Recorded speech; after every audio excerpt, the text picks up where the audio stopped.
The world remembers Elvis Presley as the King, a voice that shook radio towers, a silhouette that rewired pop culture, a legend so large it feels like he should still be alive somewhere in the static of an old TV broadcast. But here's the darker truth that turns his story into a case file.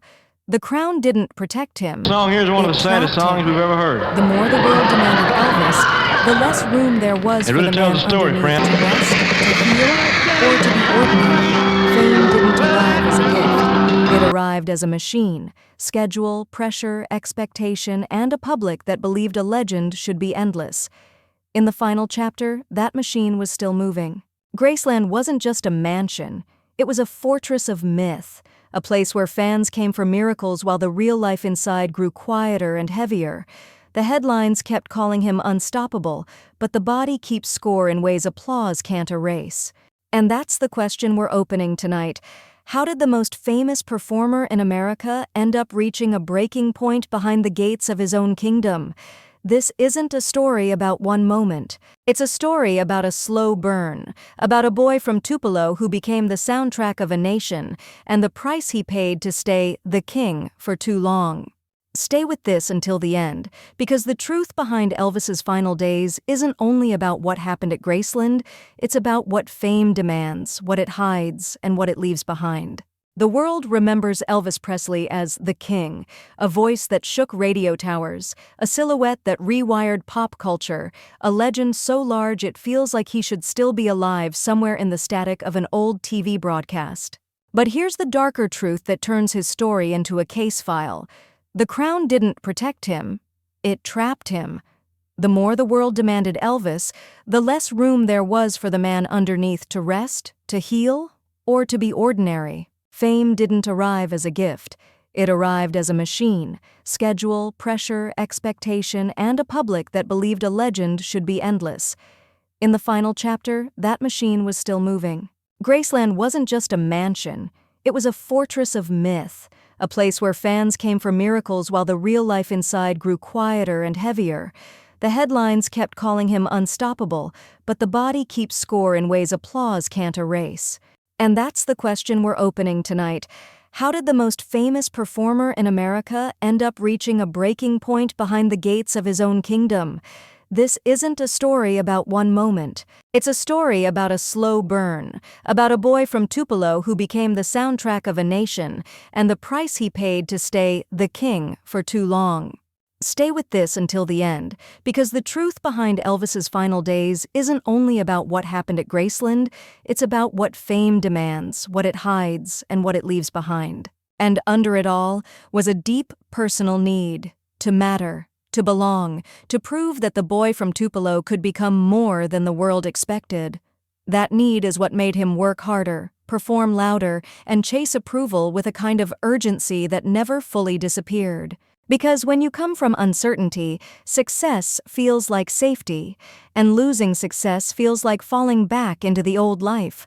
That fear can become fuel, but it can also become a trap. It pushed Elvis toward the stage before he knew how expensive the stage could be. And once the door to fame opened, it didn't open gently. It exploded. The next chapter is the moment the world meets the king for the first time, when television, youth culture, and a single body on a stage changed modern entertainment forever. When Elvis hit the mainstream, it wasn't a normal debut, it was a cultural detonation. America didn't just discover a new singer, it collided with a new kind of electricity. Television captured what radio couldn't. The movement, the swagger, the pulse of a performer who looked like he was channeling something too big to contain. In living rooms across the country, parents watched with alarm while teenagers watched with awe, and in that split-second reaction you can see the future of celebrity being born. Elvis wasn't simply popular, he was disruptive. He took sounds that already existed in different communities and stitched them into a force that felt both familiar and forbidden.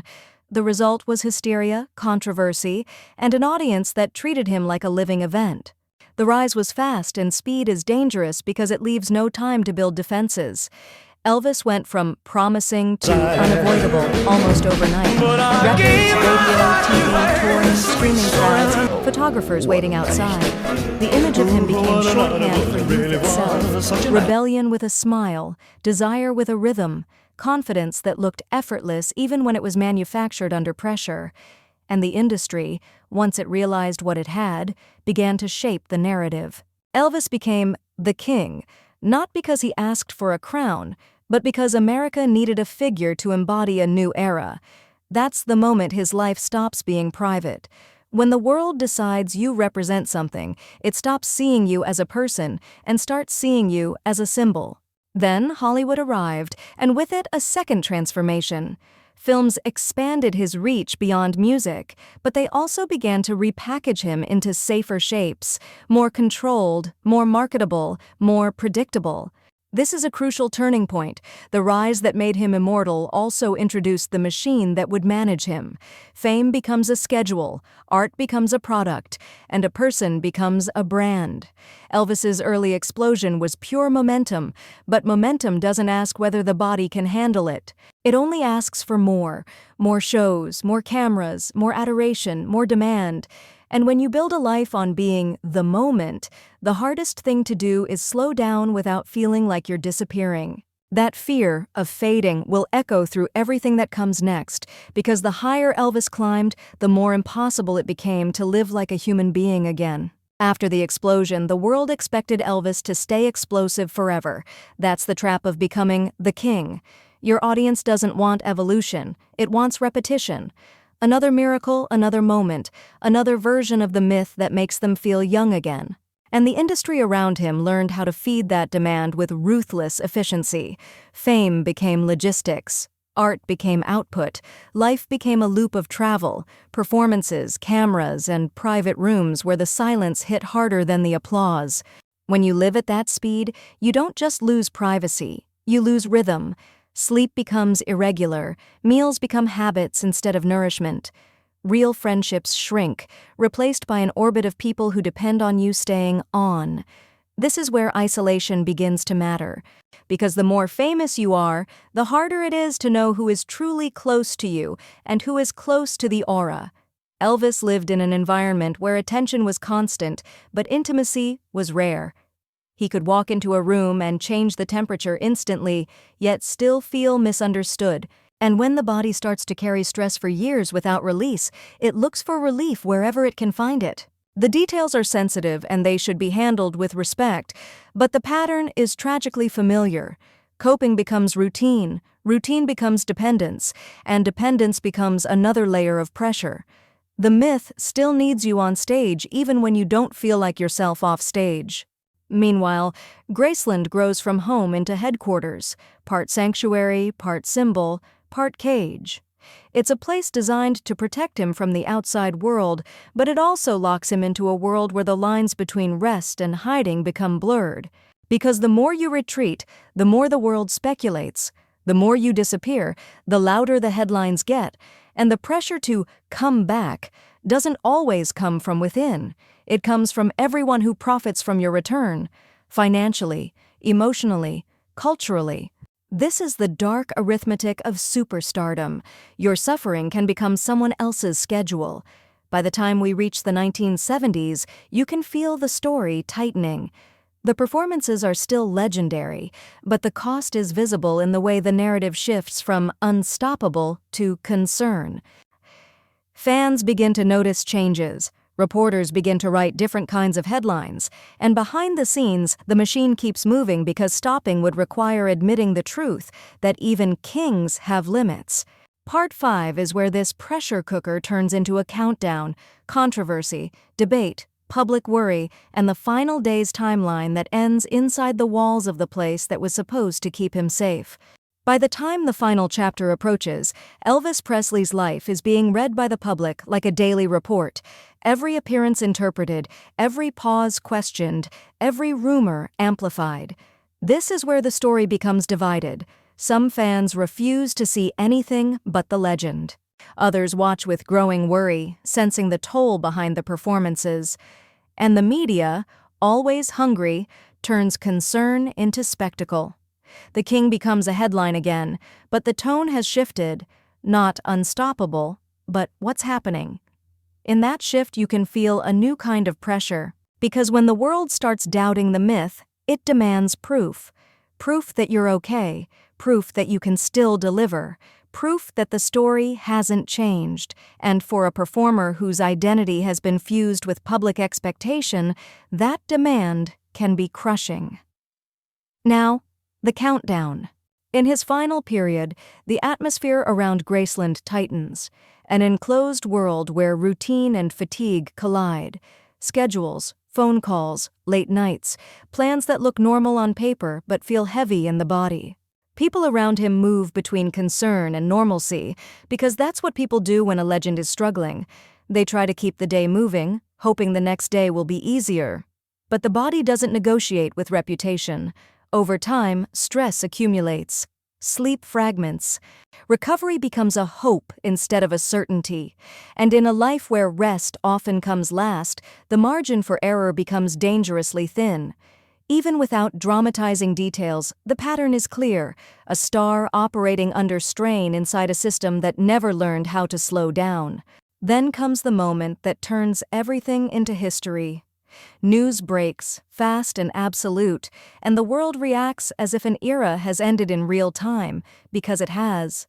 Fans gather, radios replay his songs like prayers, and Graceland transforms from home into shrine almost overnight. The tragedy isn't only that he died, it's that so many people felt it coming yet still couldn't stop it, because the machine of fame doesn't have an off switch. When the headline hits, it forces a second question beyond how. What did we all accept as normal while it was happening? What did the industry accept? What did the audience accept? What did Elvis himself accept because he believed he had to be the king even when he was only human? And that's why this spike matters. It's the collision point where myth meets biology, where public hunger meets private limits, where a life built on performance finally reaches the moment it can't perform anymore. Part 6 is where we step back from the shock and look at what remains, the legacy after dark, how Elvis became immortal, how Graceland became a monument, and what his story teaches us about fame, identity, and the cost of being endlessly demanded. Elvis Presley didn't leave quietly. He left behind a nation that suddenly realized how much of its own identity had been wrapped around one voice. In the aftermath, the shock turned into ritual. Radio stations looping his songs, TV anchors speaking with a gravity usually reserved for presidents, fans gathering at Graceland as if the gates could answer their grief. And Graceland itself changed meaning overnight.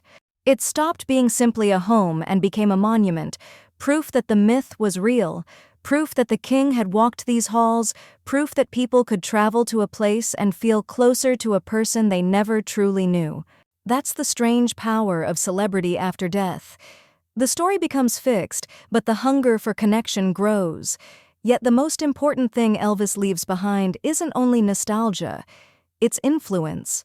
He helped reshape popular music, performance, fashion, and the very idea of what a modern star could be: global, magnetic, larger than life. But his legacy also carries a warning in the shadows. If the world only loves the myth, it can crush the human being. Elvis's life shows how fame can become a machine that doesn't know when to stop, and how identity can become a job you never clock out of. The people around him needed him to keep going. The industry needed him to keep going. The public needed him to keep going. And somewhere in that demand, the simplest truth was forgotten. Even kings have limits. That's why this story still matters now, in an era where the spotlight is constant and the audience is global every second. Elvis is not just a past legend, he's an early blueprint of modern fame. The perks, the pressure, the isolation, the myth-making, the endless appetite for more. If you walk away from this episode with one thought, let it be this: the greatest tribute to an icon is not repeating the fantasy, but recognizing the human cost behind it. Because the real king story isn't only about the rise or the final day at Graceland, it's about what happens when the world mistakes access for love. Elvis gave people a sound they could live inside. The least we can do is remember the man as more than the crown.